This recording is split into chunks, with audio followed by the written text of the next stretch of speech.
Unless otherwise indicated, Ratchet Book Club is intended for a mature audience. Viewer discretion is greatly advised.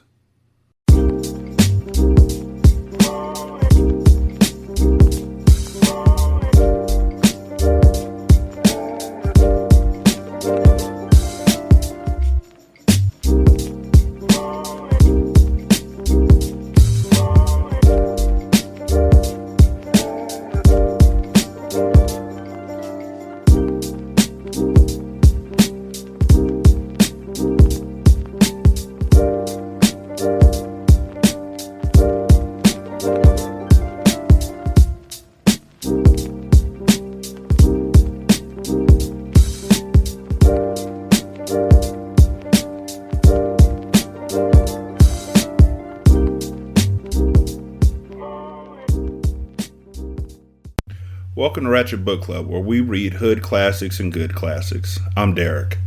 916-633-1537, Ratchet and Ratchet at gmail.com, Ratchet Book Club on Twitter, Ratchet Book Club on Facebook. Chapter 2. She's just trying to spread her wings a little bit. She'll be okay. The sound of Dolce voicing her opinion on things that didn't involve her irritated him. She came up behind him, wrapping her arms around him, as if she were his peace of mind. She wasn't that for him. That wasn't her place in his life, and the more she tried to force it, the more it turned him off. He removed her hands and turned to her. "It's getting late," Ethics said. "I could stay," Dolce offered. "Not tonight, aight? I'll get up with you," Ethics said as he stared down at her. Obligation made him lift her chin and kiss her cheek. He could, practically, see her deflate from his refusal. You didn't need the comma between could and practically. "Also, just tell the hoe.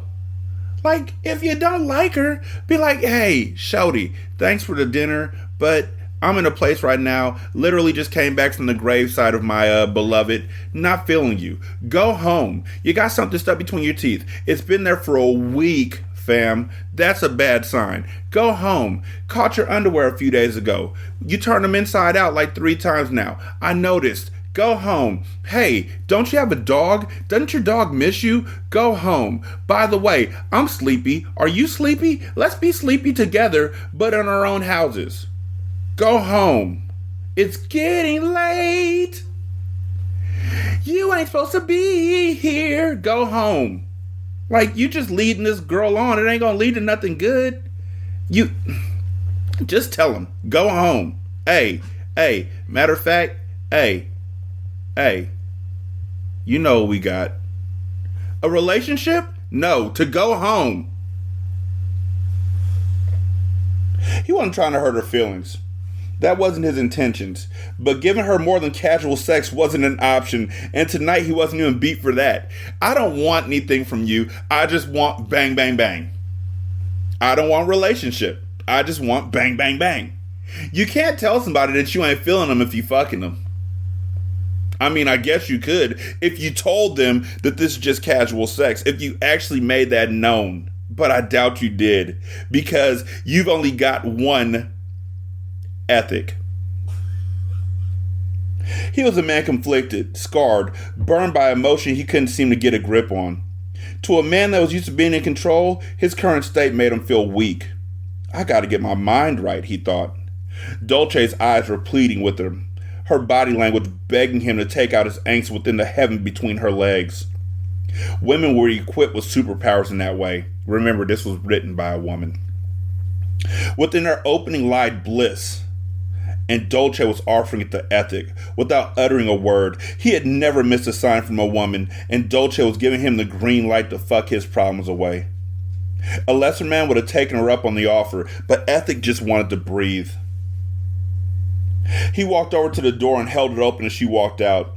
She turned sharply, huffing in angst, as she pointed a warning finger in his face.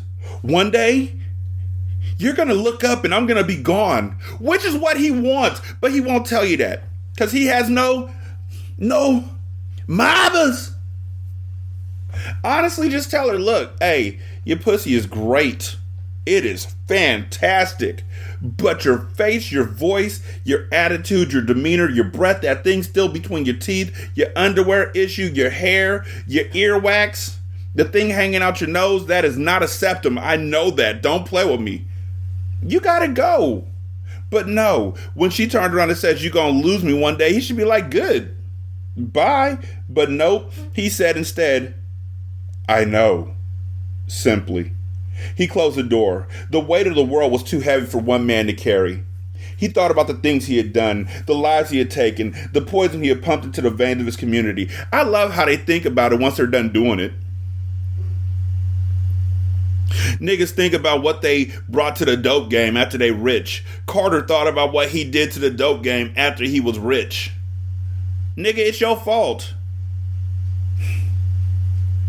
And he couldn't help but think his loneliness was his karma. Ethic believed that God made man and woman in pairs. The reward for a good life lived was to meet that soul that was intended to be your mate. A soul mate. The consequence for a life squander was what he was living through now. To find an amazing woman, not once, not even twice, but 3 times, and to lose them all was nothing short of punishment. Ethic had struck out, and now he had to navigate through parenting a teenage girl and his own 2 children alone. She put a comma between own and 2 children. At first, I thought Jaquavis was stupid. I thought it was that nigga. I guess I shouldn't say he's stupid. He's smart enough to write a book, but they ain't smart enough to hire me as an editor, so here we are. Oops, pal, surprise. Also, 3 women. I know that there was Raven, and then there was not Raven. That's Isabella's mom. Is Dolce the third? Are you pushing her away on purpose? He wanted to go upstairs and talk to Morgan about her behavior. Perhaps punish her for being reckless, but he didn't know how. She reminded him so much of Raven that it hurt to watch her grow. It angered him that she was slipping down the same slippery slope that had destroyed her sister. We just love commas. We fucking up these commas. You are literally a future song. His head wasn't right at the moment. I'll address it tomorrow, he thought, when I cool down. He peeped in on his sleeping young ones and stood outside Morgan's room. He grabbed the handle on her door, but halted, knowing the space was needed tonight for them both, because you told her in the last chapter, I'll talk to you in the morning. You know, with her being deaf, it will probably be startling for you to just burst into her door, burst into her room when you said you talked to her in the morning. She might be asleep. She can be mad all she wants, as long as she's home and she's safe, he thought. He had won the small battle. He would handle the war in the morning. Ethic descended the steps to his home until he reached the lowest level of his 3-story home. What? Ethic descended the steps to his home until he reached the lowest level of his 3-story home.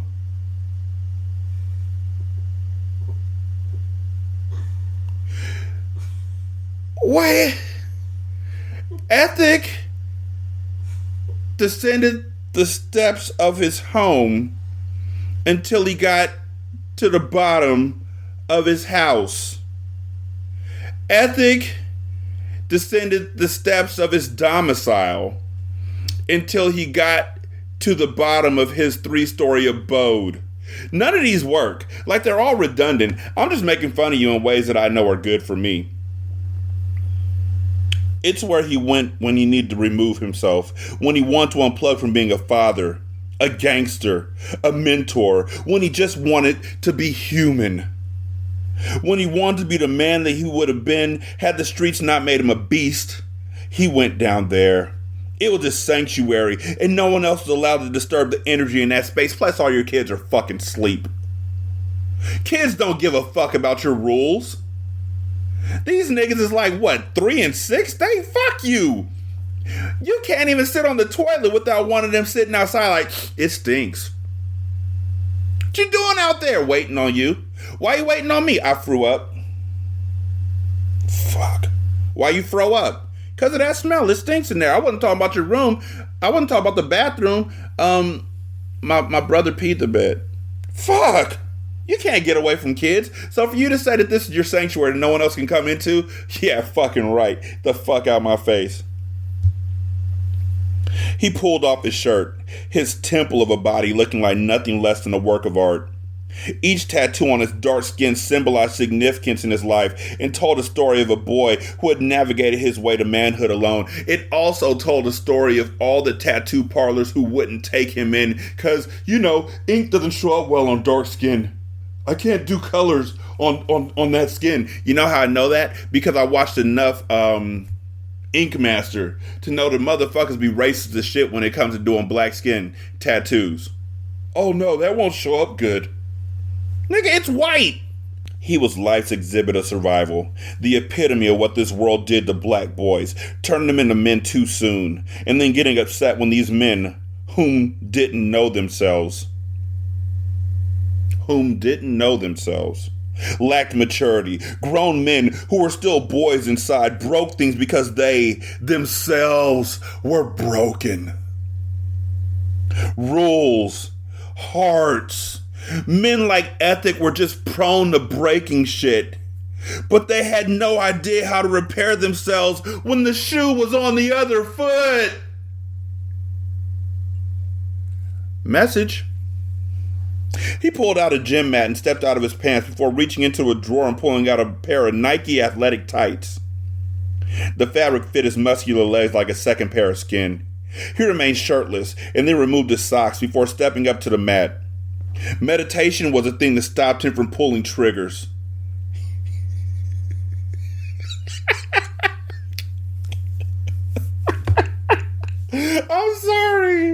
I'm sorry. He does the downward dog so he doesn't pop off at you. He does yoga so then he doesn't go off on anybody. He literally does the child's pose so he doesn't kill your child, okay?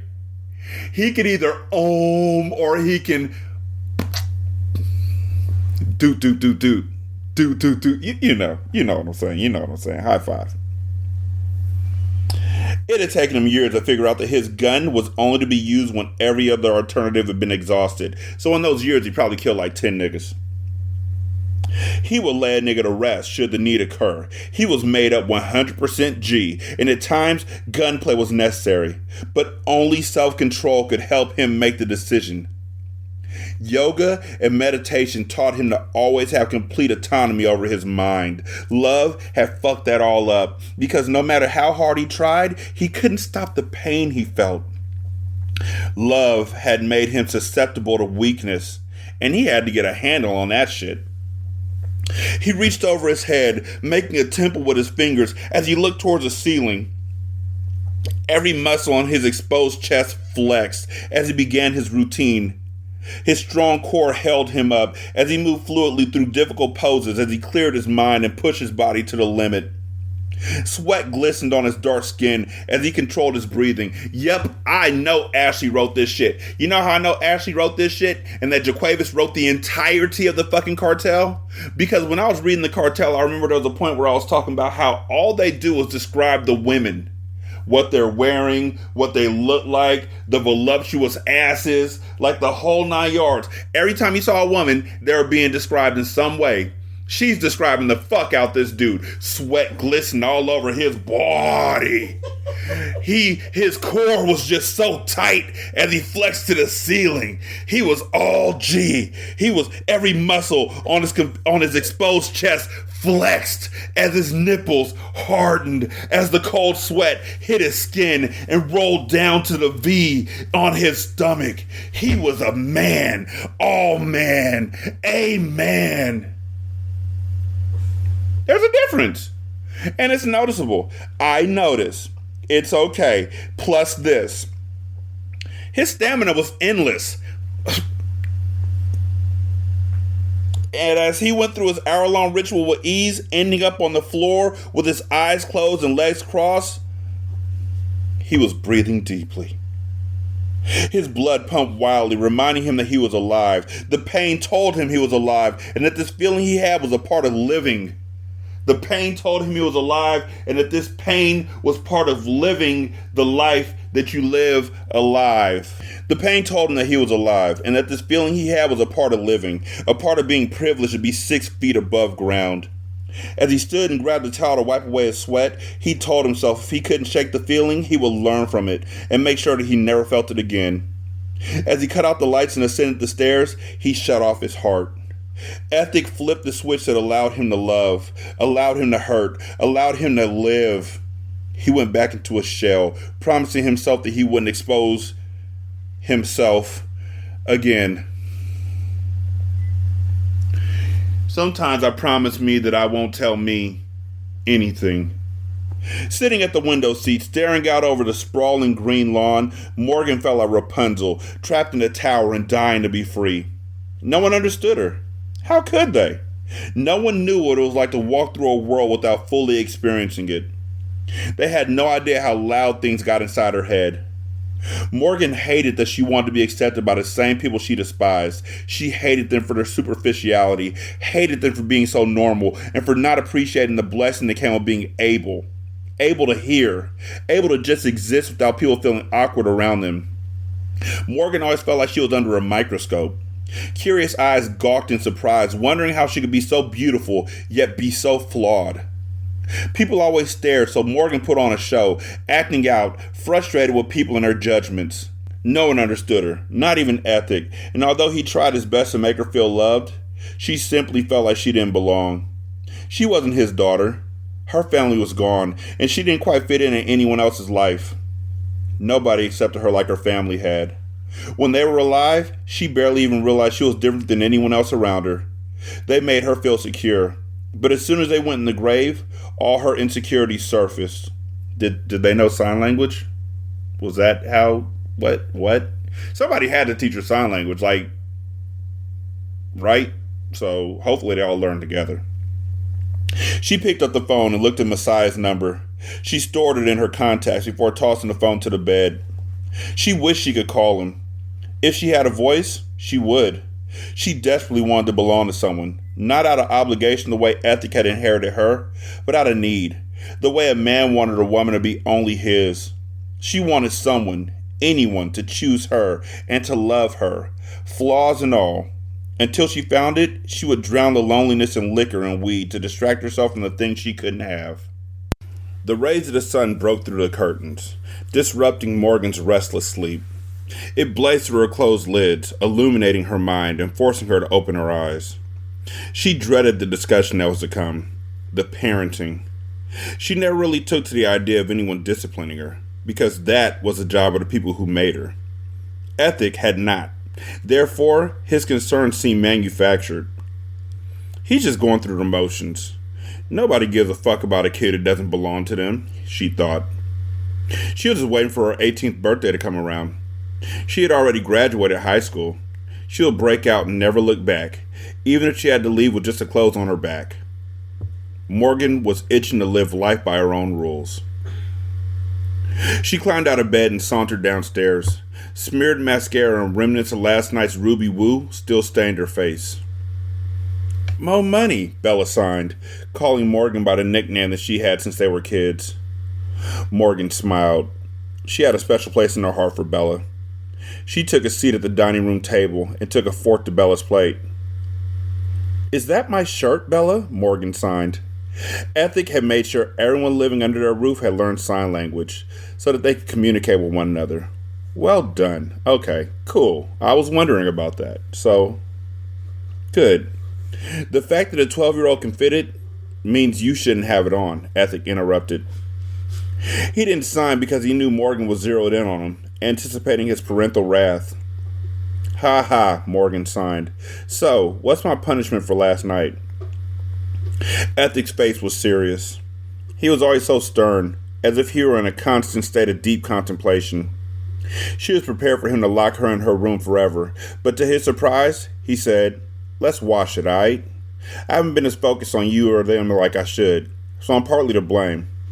I need you to move smarter, though. I don't want you in the city. You hear me? I need you to understand who you are." He made it sound like she was a porcelain doll that would break if handled too much. She wasn't looking for a fight, however, so she simply nodded. "I'm lucky he didn't take my car," she thought. Oh shit, my car, she remembered, realized she had left it in the parking lot of the club. She didn't want to bring it up. She didn't need to give Ethic any more incentive to reprimand her. "Your birthday's coming up," Ethic said. "You're not canceling my party?" Morgan signed. "Of course not," Ethic replied. "Your father threw you a party every year. I still remember when I met you and Raven at your 6th birthday celebration. You were the prettiest girl in the room." Benjamin was proud of you. He was proud of Raven. He introduced the two of you, as if he had his own personal angels. I wouldn't break that tradition. I know what it means to you, and what it meant to him.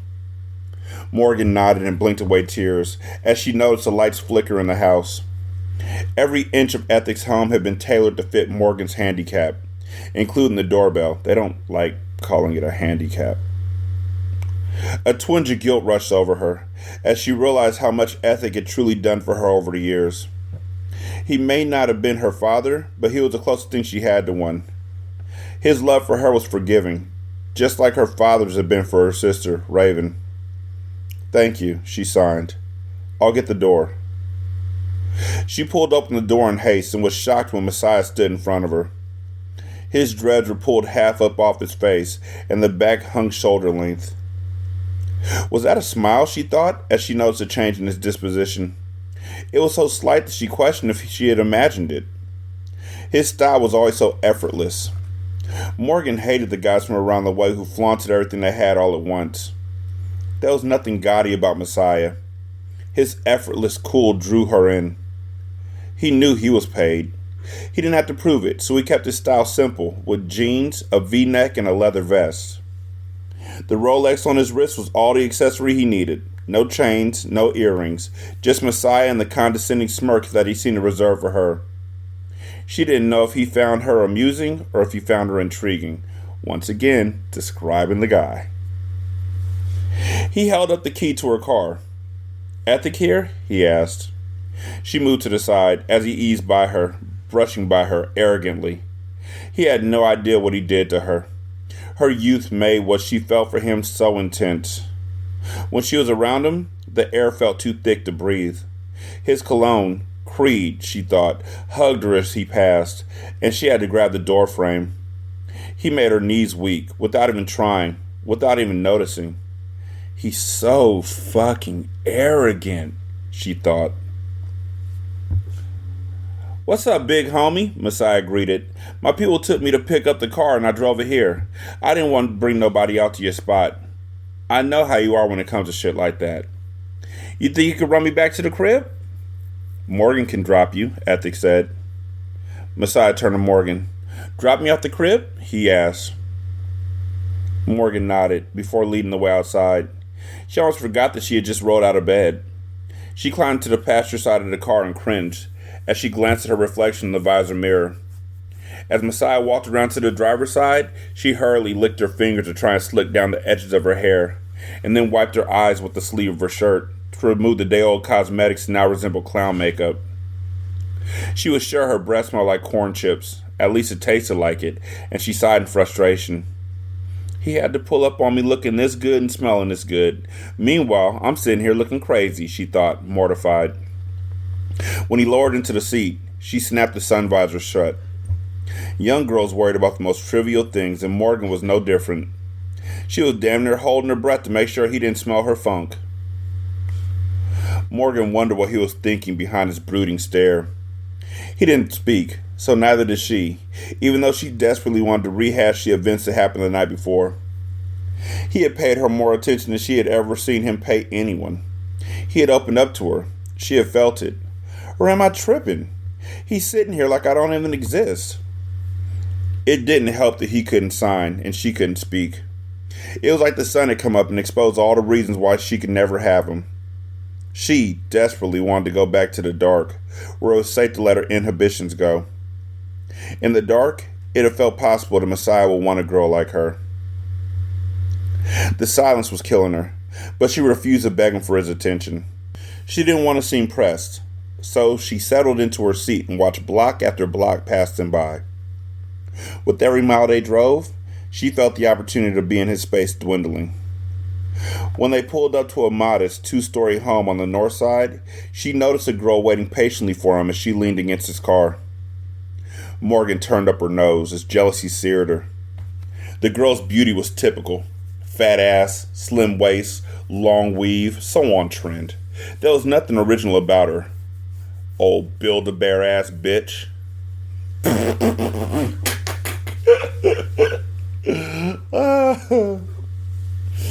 Old Build-A-Bear ass bitch, Morgan thought as she rolled her eyes, making no attempt to fix her face. Morgan knew that she was hating. The girl was exactly the type that she would have expected Messiah to be attracted to. He probably had a collection of them that he alternated each day of the week. Morgan wanted to be the one he called on Sunday. His family. The one who dragged him to church to balance his sins and then fucked him on the same table they ate Sunday dinner on. A man gave his Sunday to the woman he loved. That's why this thirst bucket is here on a Wednesday, old hump day ass bitch. Morgan thought. She chuckled at that. With my hating ass. Damn, why couldn't God give me an ass like that? Messiah put the car in park and then climbed out. Morgan followed suit as the bobblehead girl with the weed bounced over to the car. Hey babe, she cooed. Morgan almost gagged, she was so sick. She knew the girl was putting on, staking claim, as she wrapped her arms around Messiah's neck and planted a deep kiss on his lips. He pulled back, slightly, not one for public affection. He rubbed his lips with his thumb, before licking his lips. He turned to Morgan. Morgan? This is Shayna. Shayna, this is Morgan. Morgan waved, and the girl returned with a dry, hey. Thanks for the drop-off, Messiah said. Thank you for getting my car, she signed. Car? Messiah asked as he mimicked her signs. She nodded with a meek smile. She noticed she always had his full attention when she signed. She appreciated the effort he put into understanding her. Aw, she's deaf, right? That's Benny Atkins' daughter. I used to know her sister. Well, not know her, but I used to see her around. Everybody used to want to be like Raven Atkins back in the day, the girl said, reminiscing. Morgan was over this girl. She had just confirmed her groupie status. She was a hanger-on, and Morgan had no interest in entertaining the conversation further. Morgan frowned and lifted her hand as she looked at Messiah as if to say, Who's this bitch? His smirk returned. Give me a minute. I'll meet you inside, Messiah said as he passed the girl his keys. When she disappeared inside, he turned to Morgan. I'll see you around, he said. No more hole-in-the-wall club, shorty. That ain't for you. She nodded as she headed back to her car. She was livid that she was the one he was seeing off. Meanwhile, a lesser woman was waiting for him inside the home. Knowing that Messiah was off limits to her, she got into her car without looking back before pulling away. Morgan Atkins was a princess. Throne, crown, the whole 9 yards. Her 18th birthday celebration proved exactly how much love her family had around town. Ethic had spared no expense, renting out a mansion on the outskirts of town. He had given her a real-life castle for the day. Morgan did nothing ordinary. Her event was like a local Met Gala, with formal attire required and all. Waiters walked around with hors d'oeuvres and champagne for the guests who were of age. A full spread was available in the kitchen. Lobster and crab, specially prepared by a 5-star chef, had been flown in from Maine. The all-white ballroom theme was something out of a fairy tale, and Morgan looked like royalty. Her Akata gown was ripped straight out of a runway, short and sexy, a sheer overlay dragged behind her when she walked. Her braids, along with the gold beads with henna tattoos, gave her a unique style that only she could pull off. Her winged eyeliner gave her a Cleopatra, Nefertiti, or some of the Black Queen vibe. She was their equal because Morgan was just an effortlessly gorgeous human being. No comment was necessary there. Morgan was one of the pretty people, just as her sister had been, just as their mother had been. She came from a long line of inherited beauty. This is crazy, Niche said as she posed for the cameraman who kept the bowl splashing as Morgan's guests walked the red carpet and took pictures in front of a step and repeat. Morgan and Niche posed for over an hour before moving inside where a huge crowd was congregating in the great room. Morgan looked around in amazement. Ethic hugged the corner of the room, clad in a simple, black Tom Ford suit with Dolce gleefully on his arm. Anyone who was anyone and lived on the north side was present, from Morgan's age to Ethic's. It was a turnout of epic proportions. The city's biggest DJ kept the atmosphere jovial. Morgan was delighted. Ethic had pulled off a celebration for her every year to honor the tradition that her father had started. But this year, he had outdone himself. She felt slightly guilty for giving him a hard time. Morgan knew that her growing pains caused him great concern, but she just wanted to live life fully, without the childish rules Ethic smothered her with. She smiled as guests greeted her, but when he walked through the door, her face fell in disappointment. She had been, silently, searching the crowd, discreetly looking for him, hoping to drift through a waft of his cologne, but she hadn't seen him. Yes, those are all commas. Let me do that again, now that you know that those are all commas, and we're going to see this. She had been, silently, searching the crowd, discreetly looking for him, hoping to drift through a waft of his cologne, but she hadn't seen him. She had been looking for him silently, but she couldn't find him. You know when you're in like 5th grade and they make that long ass sentence and they're like, shorten this down, boom, whoop, there it is. Stayed out by myself all night on the block, no help, watching my own back, no sleep, no doze, selling crack. You want to go night night? Like that's what it sounds like. He brought that tacky beauty supply store weave buying ass bitch to my party, she thought. Where the fuck else can you buy weave? Is there a place you can buy weave other than a beauty supply store? Are y'all getting it fresh off the bitch's back? Like, what are we doing here? And when I say I don't mean a woman, I mean literally a horse. Because we used to be like, any weave in the house, give that horsey back his hair. You know, that's a Hawaiian silky. Break. Anyhow, she felt like a brat as she balled her fist at her side. Morgan could have thrown a tantrum on the spot, but instead, she took a deep breath to qualm the sick feeling that was invading her stomach as they approached. There go your boy, Niche signed. His girlfriend is cute. Cheap dress, but she's straight. Morgan and Niche went back to elementary school. While other girls used secret codes like Pig Latin, Niche and Morgan talked shit using sign language. They were their own little club and had remained close throughout the years. Morgan had taught Niche how to sign over the years. At that moment, she wished she hadn't taught her at all. Morgan was jealous enough without Niche rubbing it in. Morgan rolled her eyes and turned to face Messiah as he came strolling in. She took him in. The navy suit he wore was so dark it almost looked black, and it was tailored to perfection, with red bottom-studded loafers accented.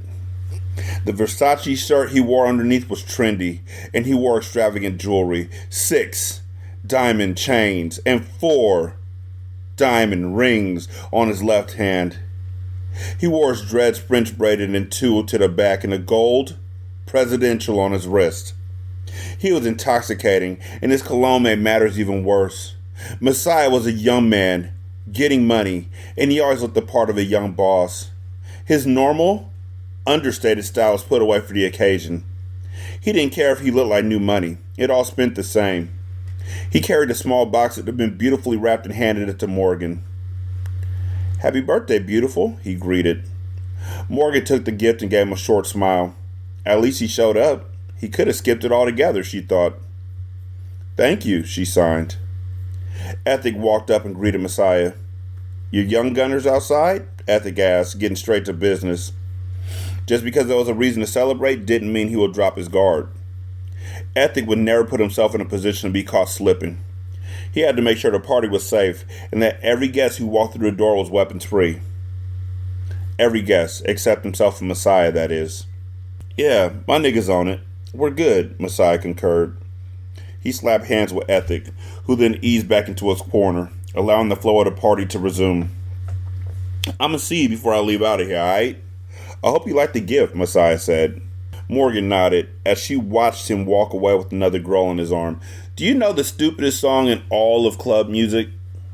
It's that song where the girl dances with the dude one time at the club, and then he goes to dance with somebody else, and she literally stalks him through the rest of the song, talking about let the music play, he won't get away. Once the music ends, he'll come back to you again. You know that song? Because they danced one dance, and she was like, and then he let the dance to somebody else, and she was heartbroken, and she was following him all over the club. Nobody thinks about it like that but me, I guess. She didn't feel much like partying after that, but she put on a smile as the night thrived and everyone had a good time. Morgan couldn't quite fix her mood, not with Messiah sitting across the room with this date in his lap. They were whispering, and the girl smiled as if Messiah was telling her the best joke in the world. Nigga ain't even funny. Goofy bitch just being extra, Morgan thought. She hated that Messiah had reduced her to a hater. Truth was, Shayna was gorgeous, and Morgan knew it. She had that grown woman feel that made Morgan feel as if she was simply a little girl with a school-age crush. She dug into her phone and retrieved her cell phone as she stormed away from the crowd. She was sick, literally. She felt like she was going to throw up. Messiah was too close to her to be so distant, and she hated the fact that someone else was making him look good. Morgan retreated to the restroom, and she locked the door as she exhaled. She clicked on Messiah's number, her finger stabbing the screen of her phone as she sent him a text. Yes! Text messages! I haven't gotten a chance to do this since Fuck Boy Blues. Let's go.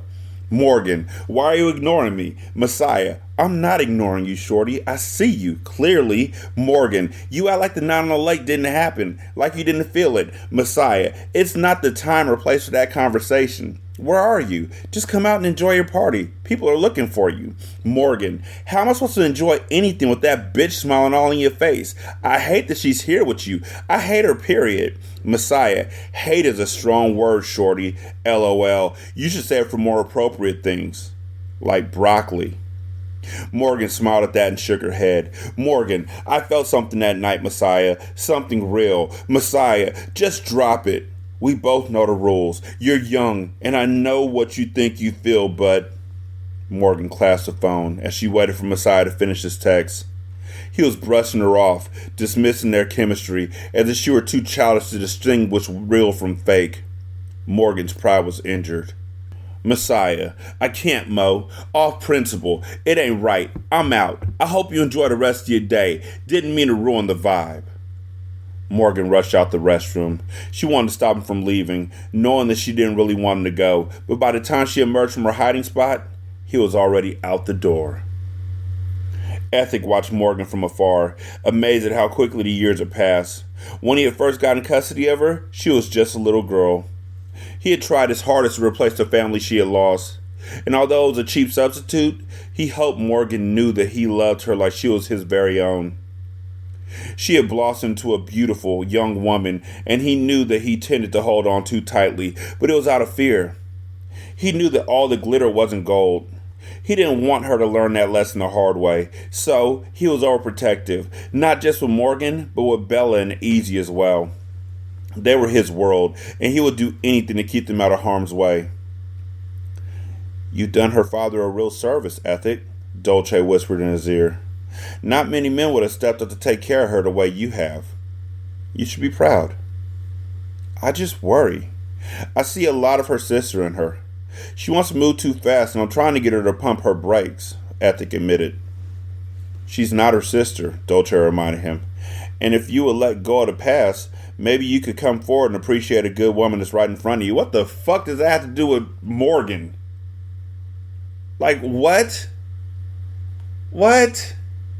That's like me talking to a woman, and the woman is talking about how she, how we start off by talking about how the woman had adopted her ex-boyfriend's little sister, and she's like, yeah, I've just been trying to make sure that she doesn't move too fast. I'm trying to, get her to pump her brakes. And I worry about her all the time because she's so young, but she thinks she's older than she really is, and it's up to me to stop her. And I'm like, well, she's not your sister. She's not her sister. She's not her sister. And sometimes you just got to figure out what that mouth do, because you got a guy standing right next to you who's got something for your mouth.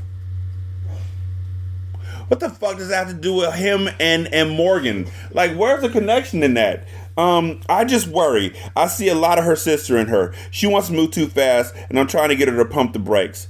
She's not her sister, Dolce reminded him. And if you will let go of the past, maybe you can move forward and appreciate a good woman that's right in front of you. Those two things have no fucking correlation. None. I would have looked at her like my wife and I, my beloved wife Nisha and I, have been married for umpteen years. Literally 16 years now. We're at the point now where sometimes she says some shit and I just go slack jawed and just stare at her. Silently. Just goggle-eyed, slack jawed. Like, where the fuck did that come from? This statement was so out of right field that I would have waited for her to start walking and then went in the opposite direction. And being like, security, keep her away from me. She dumb. And on top of all that, Dolce's voice was laced in resentment. He had wounded her. What the fuck? How? Who? What? How? Why did this happen? How did you get wounded?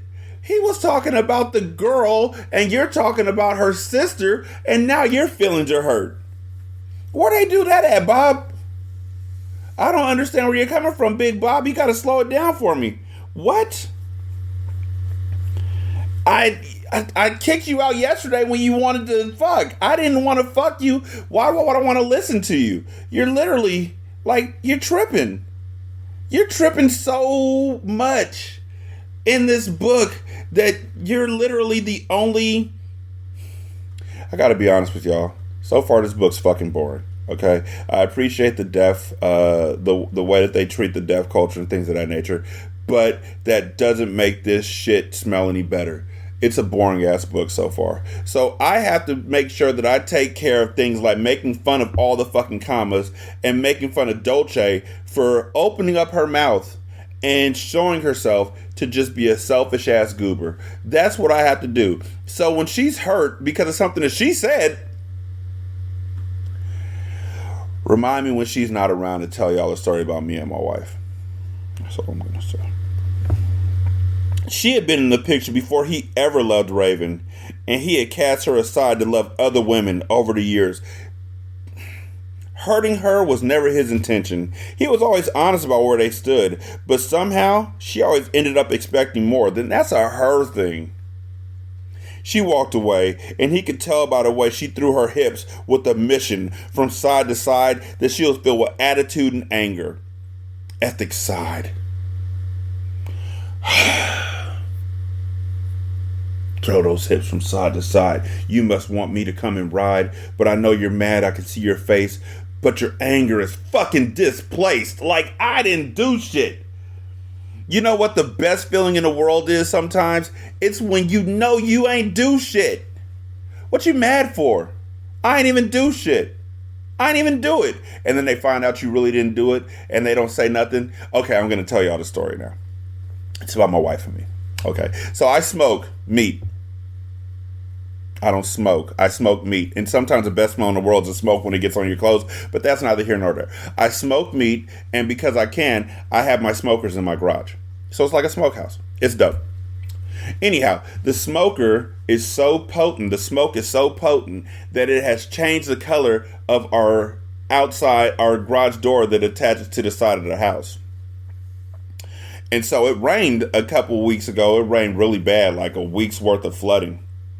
And the rain was so bad that it caused the wood of the door frame to swell up. And my wife came home, and I had opened up the door because I couldn't, and then I found I couldn't close it back up because the door frame is swollen up. And she blamed the smoke for the door frame swelling up. And I said, that's fucking impossible. I said, it's clearly from the rain causing the wood to swell up, and as soon as it dries out, it'll be able to go back in again. And she was mad, and she huffed off, and she stomped off and everything, and I looked at her like, wait, what just happened? Because she blamed me and my smoker for breaking the door, which it wasn't broken. The door's now closed because it stopped raining, and the door jamb dried out and stopped being swollen. So right now, nigga, in front of everybody, Apologize. That door is closed? That door is closed. It must have just closed today. No, nigga, I closed it like 3 days ago. I put that on my mama. I closed it like 3 days ago, my nigga. Cap. No cap. That's cap. It is not cap. Straight cap. Not cap. It is, because I would pull into the driveway, open the garage, and I know that shit was flapping the other day. When? The other day. Nigga, when's the last time you left the house? The other day. The other day. Nigga, the door's been closed since at least... Today is Wednesday. It's been closed since at least Sunday. No. Yes. Negative. Yes, no cap.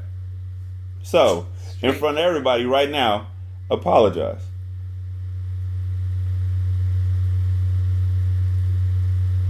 What am I apologizing for? For yelling at me for thinking that I broke the door and shit.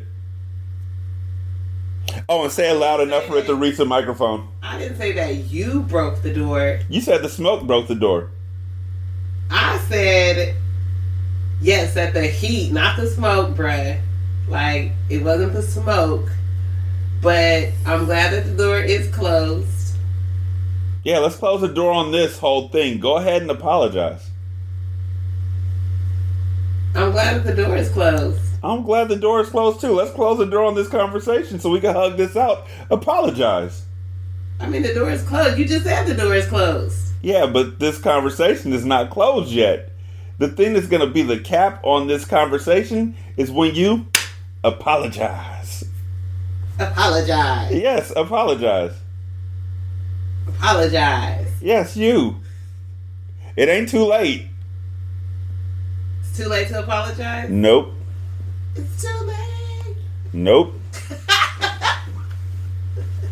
You know what, baby? I love you. For you and your listeners.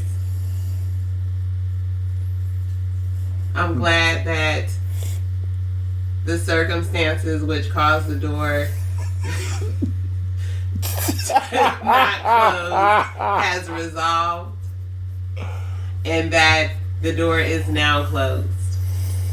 Whatever those circumstances were undetermined. Nigga, no, they weren't. I'm glad that it has been resolved. It has been resolved. Thank you. I'm glad the door is closed and we have closed this conversation. All you have to do is apologize. Apologize for what, though? For getting on my fucking case about the door.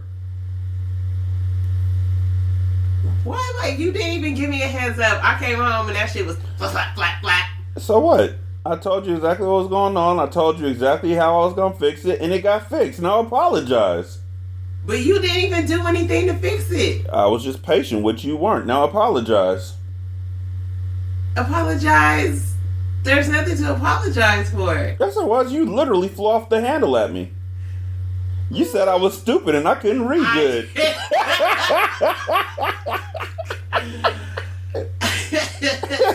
I would never make fun of your reading. I love to hear your voice. Just apologize, nigga. I really don't think there's anything for me to apologize for here. Oh my God. If I felt that there was, I would totally put that out there. But would you though? As a Virgo, I take my apologies like very seriously. And if I feel like I have done something where I need to apologize, I take accountability and I do that. And in this instance, I don't feel that I did anything to warrant an apology. Right. If it would make you feel better. No, fuck you and the if it'll make you feel better, you punk goober. Okay, well then there, like, it won't make you feel better for me to offer. Oh, go fuck yourself. So there really isn't a need for me to apologize. So we could just end it on, I'm glad that the situation has been resolved and we can move forward in love and light. Did you just close this out with love and light? Oh my God, ladies and gentlemen, my beloved wife Nisha. So let me translate that to y'all. because that was Virgo speak. She telling me she doing wrong.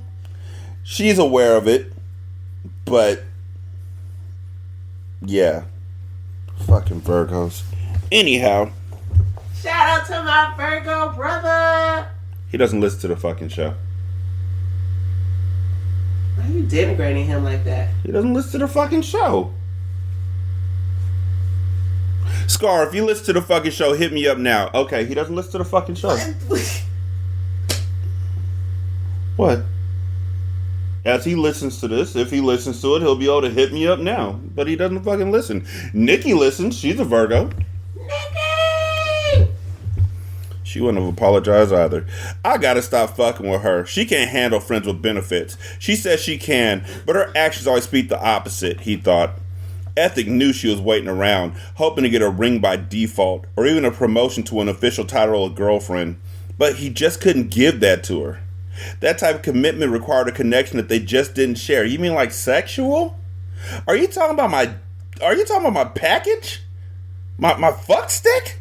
Like, what kind of connection are you looking for, fam? She's literally at your birthday party in your arms. She cooks dinner for you. She pays your rent. She buys your clothes. She'll suck your dick too. And you still don't want her. What are we looking for? Like, you're just making up excuses at this juncture. Oh, look! Ethic knew it was wrong to string her along, but she was always so available to him. Even when he told her that he wasn't looking to make things serious, she still stayed.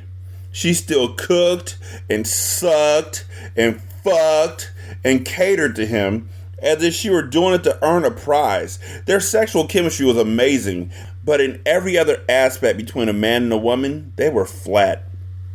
Ethic didn't know if his standards were just too high or if Dolce was falling short, but he couldn't give her more. He wondered if he was causing her the type of pain that plagued him. It seemed to be a cycle. People loved the ones that couldn't love them back. The ways of the world were just fucked up that way. Ethic watched as the servants brought out the magnificent cake Morgan had chosen. Her taste was over the top, but he never told her no. He granted her every wish because he knew her father would have. The crowd began to sing, and Morgan blushed. She covered her face bashfully. The party was a success, but he couldn't wait to give her the gift he had purchased. He had watched Morgan overcompensate her entire life for not being able to hear. She had even deferred college, refusing to take a scholarship to Michigan State because she didn't think she could keep up. He believed that she partied and filled her life with distractions to try and be as regular as those around her. What's the ideal of regular? Because in deaf culture, the idea of regular is something completely different from what your idea is. And I still feel like she's on the outside looking into the deaf culture. Because really, honestly, listeners, how many deaf people do you fucking know? Like, seriously. I think I know one. And she's currently my teacher. How many deaf people do you know? Like, let me know. How many deaf people do you know in your life? It always hits me when I'm in my class, when I'm reading these books, that somewhere along the line, there is a deaf person who has never met deaf people and does not know that they're not alone. And that has to be the loneliest shit in the world. But to compound that, there somewhere is a deaf person in history. A deaf person who's black, who is being taunted and prodded by white people, and because their back is turned to them, they can't hear them or read their lips to understand that they're in danger and horrible things happen to them.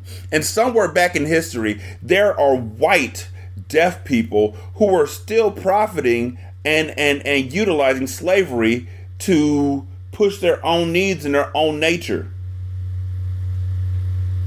So I think about that sometimes. Like, deaf people, the deaf culture considers themselves a minority. Okay, cool. I can see that. Y'all are literally a subculture of America. Cool. But Some of y'all motherfuckers have family members who were deaf who still did horrible things to black folks. And some of y'all have family members who were deaf who had horrible things done to them. I always wonder, like, deaf people back in the day were probably treated shitty as fuck, but they were still treated better than black folks. So, like, white deaf people back in like the 1800s, the 1500s, the 1300s, were y'all just like right above black people? I think about that shit sometimes. Sorry. Ethic just wanted to give her every opportunity that he could. She was striving for ordinary when he knew she was bred to be extraordinary. He had researched the experimental treatment that could restore her hearing for years, and now that she was old enough, he would give her the choice of whether she wanted it or not.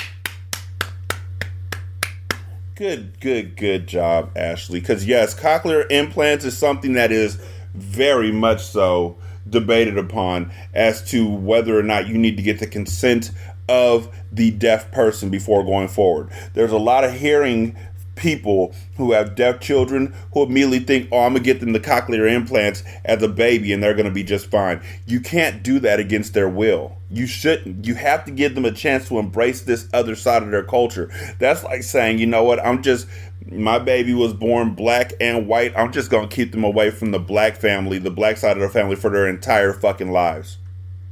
You're depriving them of something they need.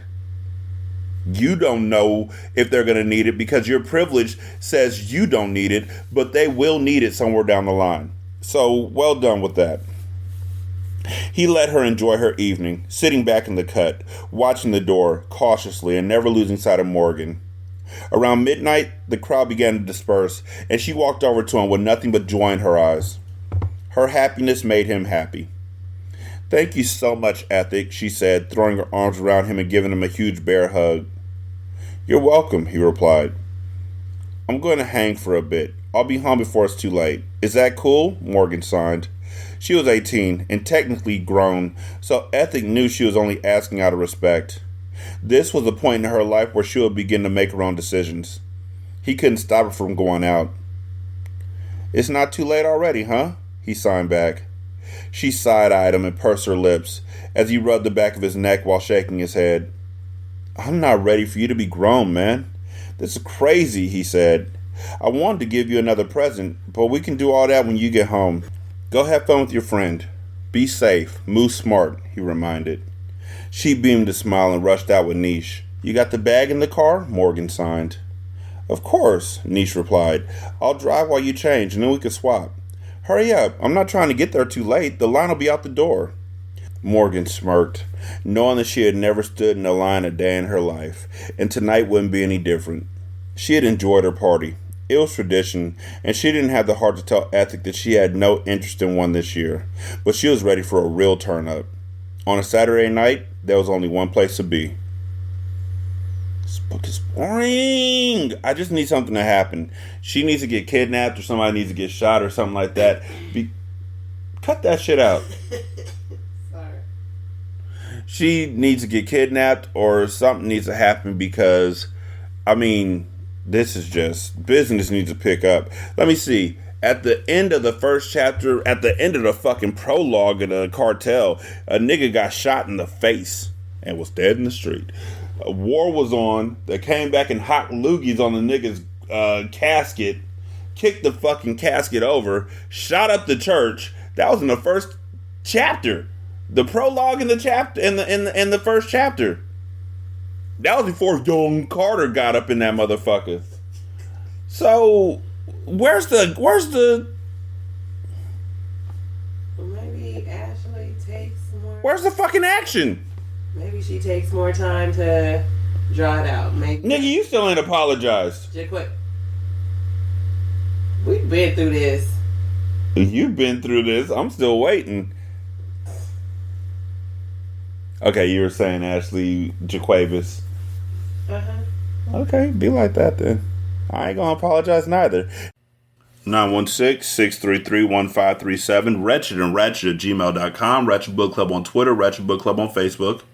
You can leave a review on Spotify. It takes like 13 seconds. You can also leave a review on Podchaser. copy and paste that in the Apple Podcasts, and then copy and paste that into the Good Pods app. You can donate to the show at patreon.com/singlesimulcast. $1 will get you a ton of content. You can also donate to the show at buymeacoffee.com/sscast or on the Good Pods app. You can leave a tip in the tip jar. Thank you so much for listening. I greatly appreciate it. Y'all be good. I'm going to holler at you later. Peace.